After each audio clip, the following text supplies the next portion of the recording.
Ladies and gentlemen, welcome back to another episode of Couple of Nukes. As always, I'm your host, Mr. Whiskey, and today we are going to be talking about men's health, specifically emotional development, and how our society structures that for our young boys and how that affects them well into their life as fathers and husbands. And so we're going to be getting into that psychology today and looking at society. We are here with a guest who has worked with young boys since as early as the preschool age and is currently working with couples and families through different forms of therapy, which we're going to get into. So, Ms. Gloria Vanderhorst, so great to have you here. And could you please tell us a little bit about yourself?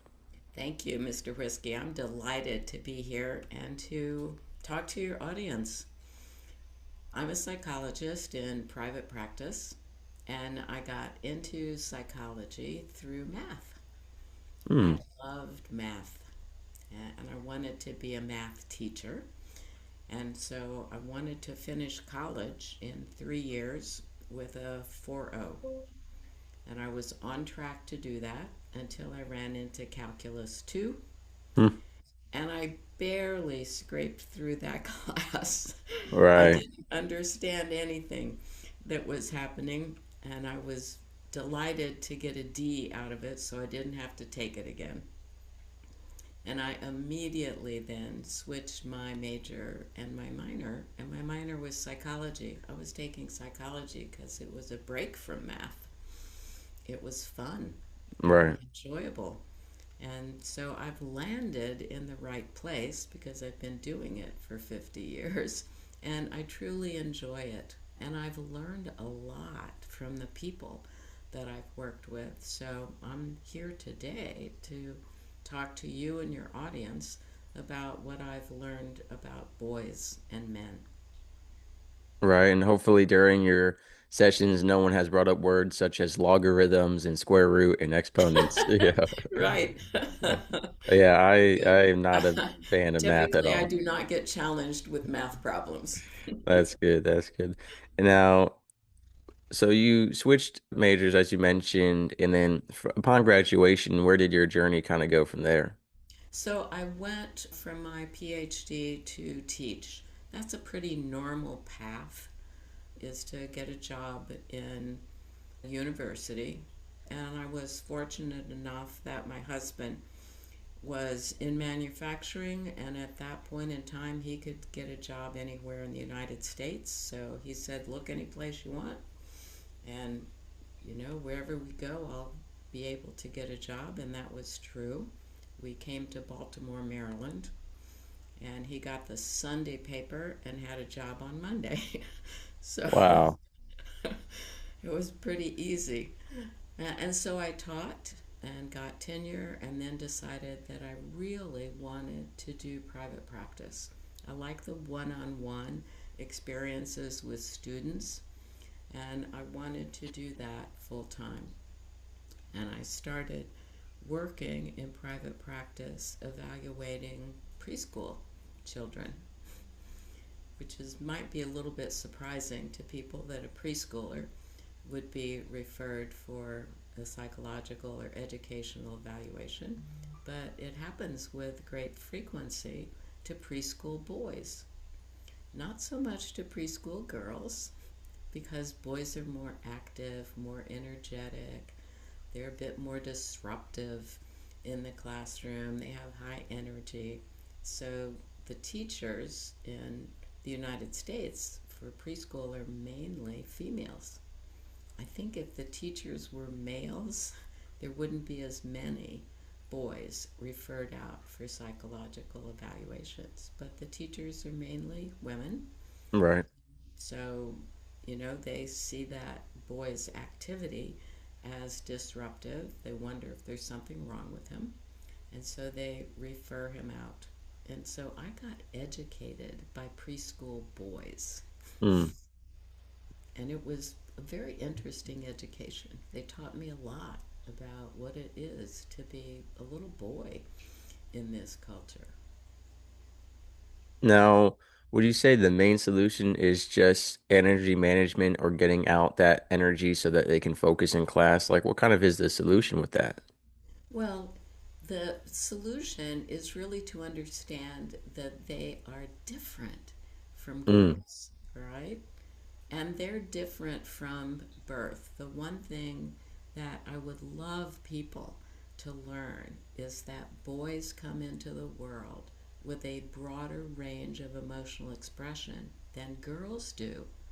They can get more intense on the high end, more giddy, more excited, more exuberant, and they can get more intense on the negative end, right? More irritated, more angry. And women, by and large, are the ones who interact with infants.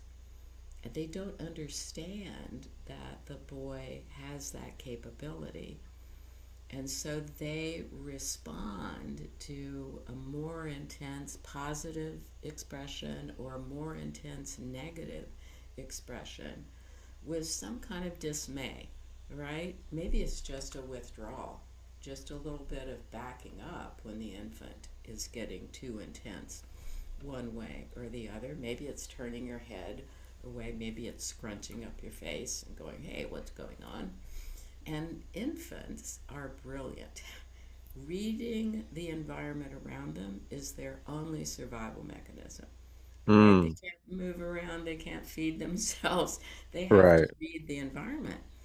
And so when mother sends signals of, oh, I'm not comfortable with that feeling state, the brilliant infant decides, whoops, not going to express that anymore, right? So boys immediately get cut off from that higher or lower range of emotional expression. So they get confined as infants. And then when they start to walk, we do this second layer of confining them. We tell little boys that they are not supposed to cry. When you were a little kid, did you get that message? Boys don't cry. Stop crying. Right. We often hear that as young boys and at throughout our life as adult men as well. That's right. That's right. You could go to a funeral, right, where a man has lost someone incredibly important to them, and you will see him struggling not to cry when crying is a normal, natural experience. It's a healthy thing to do. All right, we cry to release the sadness, to release the tension, instead of holding it in our bodies. And men hold so much emotional material in their bodies that their bodies get sick. They have more heart attacks, they Right. have blood pressure problems, they have, stomach problems. And they commit suicide a lot more. Yeah, they do. They do. And they get into conflicts with other people. So our jails are full of men because they Yeah. don't have the Yeah. capability of expressing their feelings and problem solving through feelings. Feelings are to be avoided if you're a man. You can get angry, but any other feeling, you're supposed to avoid it and ignore it. And that's such a disservice, right? To half of our population, we are limiting their natural capabilities. We have to stop doing that. It's not healthy physically, it's not healthy emotionally, and it's not healthy socially. We have to stop doing this.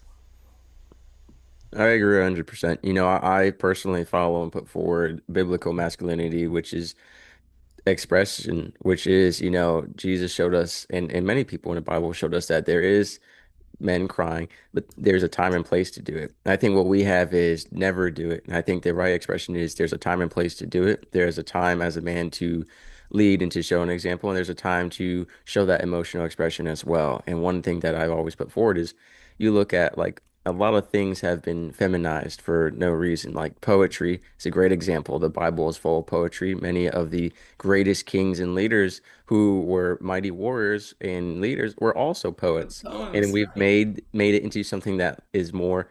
effeminate, same with like gardening. We have made so many things genderized. And obviously, men and women are different from birth, but some of the things that we have made into their own genders as far as activities, hobbies, interests have really kind of stopped men from fully expressing themselves and women from fully expressing themselves as well. Absolutely. But we've done a much stronger message to men. The limitations for men are just huge, right? It's like we've put you guys in some kind of a little box and you get whacked if you try to step outside of that box. But the goal that I would love to see the entire culture focus on is eliminating that box and really accepting that men are born with a broad range of emotion, a broader range of emotional expression than women, and you can still have access to it. That's the beauty of our brains. We don't lose anything. You're born with this capability. You can tap back into it if you just get help to travel the right path to get access to it again. So every guy can re access the full range of emotion, and you can give yourself permission to have tender emotions and to cry when something is really injurious. It's important that we reevaluate the way that we educate boys and make significant changes. I talked to someone just a week ago from a European country where the requirement for preschool was to have a male teacher and a female teacher in the classroom all the Mm. time. And I thought, that's brilliant, right? That's brilliant because boys get a male model, girls get a female model, and they get to see the interaction and the differences between adult men and women. So I think that'd be a marvelous thing for us to start doing is to require a male and a female teacher in every preschool across the country. I agree. And then I want to jump right into you talked about we can re-access this broader range of emotions regardless of how long it's been or the life we have lived. What is that process? How can we do that? There's a couple ways, probably more than a couple, but there are two ways that I focus on, right? I've written a journal book to facilitate that process for men because men are reluctant to put themselves into therapy. So they need a step one. And step one is just reflecting on your own history and your own experiences. So, with this journal book, you get to read an essay, and the facing page has a couple of stimulating questions on it, but the facing page is blank so that you can tap into the three ways that we all represent the world. We represent the world in terms of language, but we also represent the world in terms of visual and in terms of kinesthetic movement.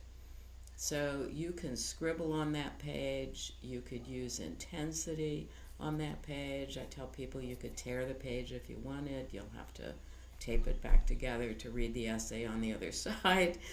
But you can access feeling states if you kind of set words aside for a moment. Words are valuable, but you can access feeling states quite often if you let yourself just scribble, draw, experience the intensity that you want to put out onto the page or the shape that you want to put out onto the page. So it's gaining insight first, all right? Taking the risk. This book, Read, Reflect, Respond, asks you just to take the risk of looking inside. And once you can do that, then it's a transition to go find somebody to help you. Find a therapist. Find someone who will respect the fact that you're on a journey to recover access to your feeling states. And not every therapist will go there with you. So you do have to test that out. You need to find a therapist who is aware of the value of recapturing the full range of your emotional capabilities. And once you do that, then all aspects of life open up. You'll have better relationships with your family, with your spouse, with your kids, because you can be real. We don't allow men to be real. We have this notion that they're supposed to be strong, protective, but that they don't have feelings or the ability to be tender, soft, needy, right? We don't allow you to be needy. So, how did this affect your personal relationship with your husband? Were you more patient? Were you trying to allow him to express emotions more? Like, how did this kind of affect your life personally? It slowed me down. One of the things that happens in a marriage relationship is that women say that they would like their man to have access to feelings. We say it, but we don't live it, right? Because when a guy comes home from work and he's obviously had a bad day of some kind, we ask, "What happened? How was your day?" And he gives the headline. All right, I got disappointed today. I was up for a promotion. I thought I would get it. And the wife says, "Oh, I'm so sorry." All right. And then she turns around and goes back to whatever she was doing. She doesn't take the risk of doing a deeper dive with her husband. If her girlfriend had shared the exact same information, she would sit down, she would encourage, "Tell me more, I want to hear the whole story."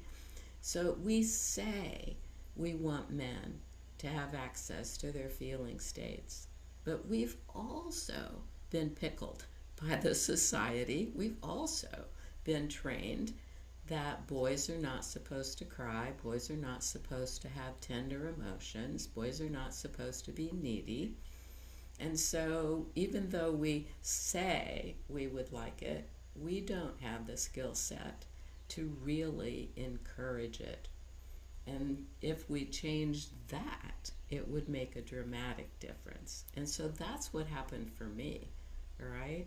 I got challenged to change that and to be able to be interested in taking a deeper dive into what my husband was experiencing emotionally, and not just be satisfied with the surface, with the headlines. Right. And so, what can women do to take that deeper dive? Like, how do they unlearn, just as we're talking about men, unlearn this emotional suppression? What can they do? Well, you can take a look back for the last 2 weeks, right? Let's make it really practical. All right. And think of every interaction that you have had with your spouse and ask yourself, did I miss an opportunity? Did I skate by an opportunity to have an emotional conversation or to facilitate my husband going deeper into feeling states?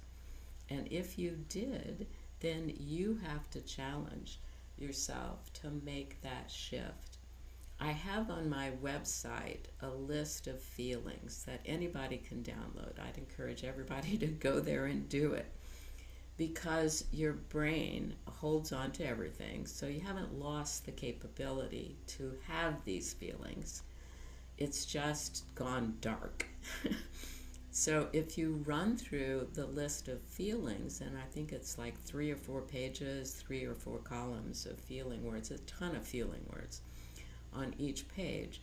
And if you run through the list of feeling words, the experience that you're having will pop off the page.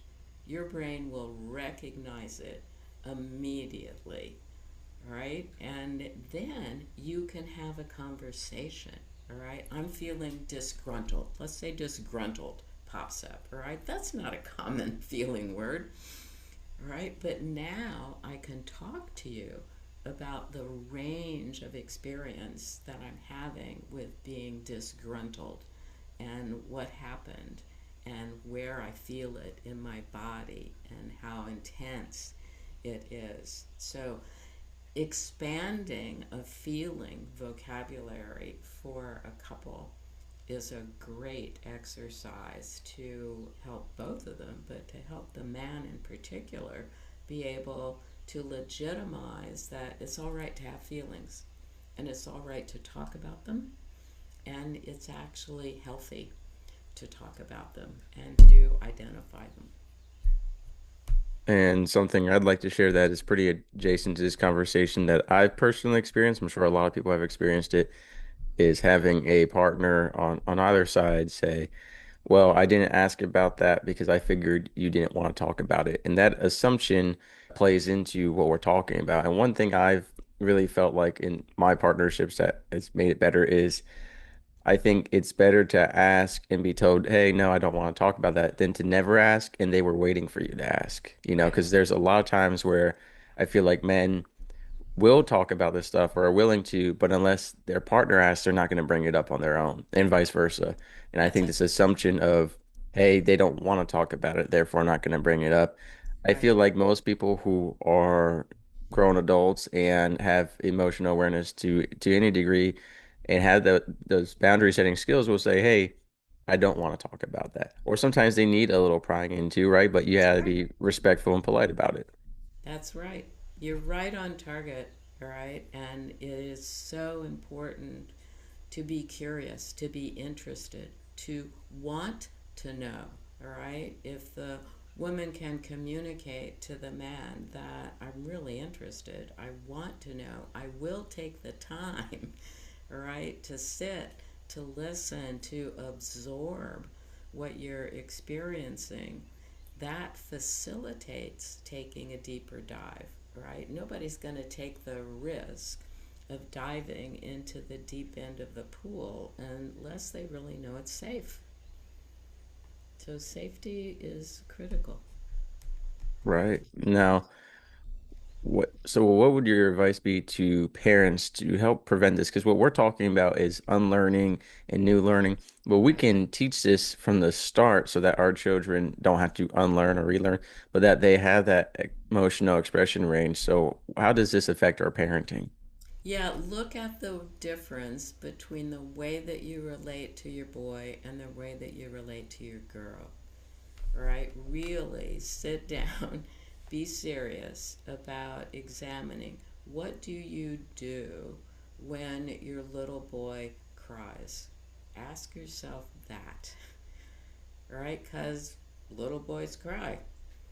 They cry over physical injury, they cry over emotional injury, and you have to ask yourself, what do I do? Because crying is, that it's right in your face, all right? I'm distressed.